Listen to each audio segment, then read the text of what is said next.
যশোরের বিশিষ্ট বেগম, বাংলাদেশ জাতীয়তাবাদী দল কেন্দ্রীয় কমিটির বিপ্লবী ভারপ্রাপ্ত সাংগঠনিক সম্পাদক, আমাদের সকলের প্রিয় নেতা জনাব অনিন্দ ইসলাম অমিত, জেলা বিএনপির সাধারণ সম্পাদক দেলোয়ার হোসেন খোকন, সাংগঠনিক সম্পাদক দ্বয়, জেলা কমিটির বিভিন্ন পর্যায়ের সম্মানিত নেতৃবৃন্দ এবং কেন্দ্রীয় কমিটির আমাদের ধর্ম বিষয়ক সম্পাদক, সহধর্ম বিষয়ক সম্পাদক অমরেন্দ্র সহু সহ বিভিন্ন পর্যায়ের সম্মানিত নেতৃবৃন্দ এবং মনিরামপুরবাসী, আপনাদের সকলকেই আমার সংগঠন বাংলাদেশ জাতীয়তাবাদী দলের পক্ষ থেকে আপনাদের শুভেচ্ছা জানাচ্ছি।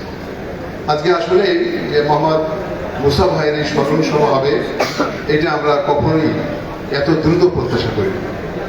মুসা ভাই বাংলাদেশ জাতীয়তাবাদী দলের সঙ্গে প্রতিষ্ঠাকালীন সময় তিনি সাধারণ সম্পাদক ছিলেন। আজকের সরকার যখন সভাপতি, তিনি তখন সাধারণ সম্পাদক। বিএনপিকে কোটি কোটি পায় এখানকে সংগঠনকে সংগঠিত করার জন্য তিনি দায়িত্ব পালন করেছেন। আমরা যখন ছাত্র রাজনীতি করতাম তখন আসতাম এবং এখানে মুসা ভাই, আজগার সর্দার এদেরকেই আমরা আসলে পেতাম। তারা রাজনীতি করতেন এবং তাদের সঙ্গেই আমাদের একটা সম্পর্ক ছিল। আমার একটি স্মৃতি আছে, আমি সেটি বলেই আমি শেষ করতে চাই। আপনারা জানলেন যে যখন দেশনেত্রী বেগম খালেদা জিয়া স্বৈরাচারী এরশাদের শাসন আমলে যখন বেগম খালেদা জিয়াকে পুরবী হোটেল থেকে গ্রেপ্তার করে আমাদের তৎকালীন মহাসচিব ওবায়দুর রহমান সহ গ্রেপ্তার করা হয়েছে। আমরা ওই দিন ঢাকায় ছিলাম। পরবর্তী সময় আমাদের নেতা জনাব তরিকুল ইসলামকে তখন মহাসচিবের দায়িত্ব দেওয়া, আর মির্জা গোলাম হাফিজ তখন অ্যাক্টিং প্রেসিডেন্টের দায়িত্ব পালন করলেন। তো ওই সময় হঠাৎ পত্রিকায় দেখলাম যে সরকার বিরোধী কোনো আন্দোলন সংগ্রাম করলে পারলে দেখা মাত্র গুলি করা হবে, লাল কালি দিয়ে বিভিন্ন পত্রিকায় সংবাদ বলবেন।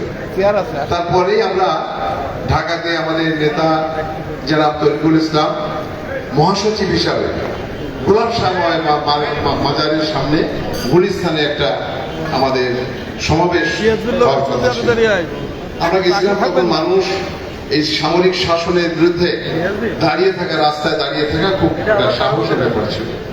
তখন আমাদের জাহাঙ্গীর কবির লাবলু, আমি এবং তখন এহসানুল্লাহ সাহেব ছিলেন আমাদের দপ্তর সম্পাদক, উনি ওখানে থাকছিলেন এবং আমাদের নেতা তরিকুল ইসলাম ওই দেখা মাত্র গুলির নির্দেশকে উপেক্ষা করে ঢাকা গোলাপ শাহ ময়দানের মাজারের সামনে উনি আসলেন এবং আমরা খেয়াল আছে আমরা ঠেলে তরিকুল ভাইকে ভ্যানে উঠিয়ে দিলাম। আজকের যিনি স্থায়ী কমিটির সদস্য রফিকুল ইসলাম মিয়াকে আমরা লাভাই দিয়ে ওনাকে উঠাই দিয়েছি এবং তরিকুল ভাই ওখানে বক্তৃতা দিয়ে কর্মসূচি ঘোষণা করলো মহাসচিব হিসাবে। ফিরে এসে আমরা গুলিস্তানের পিছনে যে প্যান্ট মার্কেট, সেখান থেকে তরিকুল ভাই ঢুকে চলে গেলেন আর কি। যাওয়ার আগে আমাদের শুধু রেস্ট্রিকশন দিল, যশোরের বাইরে তোমরা যাবো না, তোমরা দুইজন যশোর শহরের বাইরে ছাড়বা না। আমরা তরিকুল ভাইয়ের মানে আদেশ উপেক্ষা করে আমরা সেদিন কিন্তু এই মুসা ভাই এখানে নির্বাচন করছিলাম, তৎকালীন উপজেলা নির্বাচন।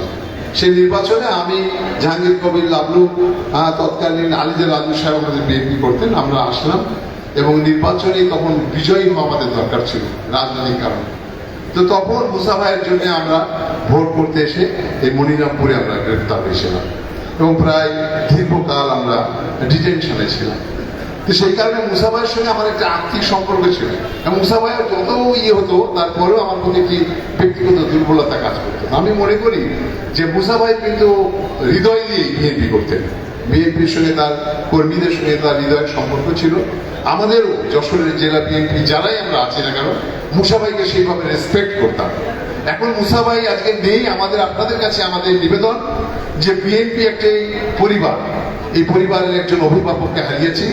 একটা অভিভাবক হারানোর পরে সেই পরিবারের প্রতি অনেক সময় দুর্যোগ, সমস্যা, সংকট আসে। এখন যারা আছেন তাদেরকে অভিভাবকের দায়িত্ব পালন করতে হবে। আমাদেরকে কাউকে ভিন্ন চিন্তার মানুষ কে মুসার সঙ্গে ছিল কে ছিল না, এই বিভাজনের জায়গা আর রাখার কোন সুযোগ আছে বলে আমরা বিএনপি এক পরিবারের সদস্য এবং মোহাম্মদ মুসা যে বাংলাদেশি জাতীয়তাবাদী চেতনা, শহীদ জিয়াউর রহমানের যে স্বপ্ন প্রতিষ্ঠা করতে চেয়েছিল, আজকে জনাব তারেক রহমান, বেগম খালেদা জিয়ার যে কর্মসূচি বাস্তবায়নের জন্য যে লড়াই করেছিল, সেই লড়াইকে আরো পুরোধার শক্তিশালী করার জন্য আপনারা সকলে ইস্পাত কঠিন ঐক্যবদ্ধ থাকবেন, এই আহ্বান জানাচ্ছি। এবং তাহলেই মুসা ভাইয়ের প্রতি যথার্থ সম্মান প্রদর্শন করা হবে। মুসা ভাইয়ের স্বপ্ন এই মনিরামপুরে প্রতিষ্ঠা করা সম্ভব হয়। সকলের সুস্বাস্থ্য মঙ্গল কামনা করে আমি আমার সংক্ষিপ্ত বক্তব্য আলোচনা শেষ করছি। সকলকে ধন্যবাদ। ধন্যবাদ জনাব